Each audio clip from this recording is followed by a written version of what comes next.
Welcome to my channel. Netgear Nighthawk AX6 Router. Plug the router into power and connect it to the modem with an Ethernet cable.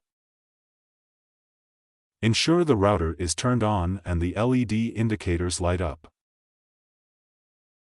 Use a wired or wireless connection to access the router. Open a browser and go to http://www.routerlegend.net or http://192.168.1.1, then log in with default credentials.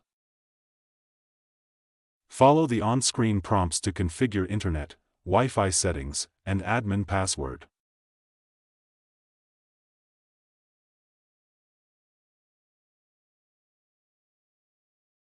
Access advanced features like port forwarding, QoS, or security settings.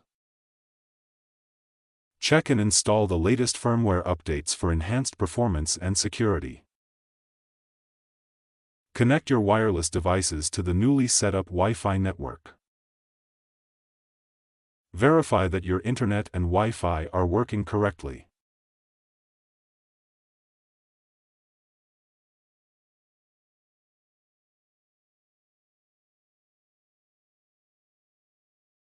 Thank you for watching.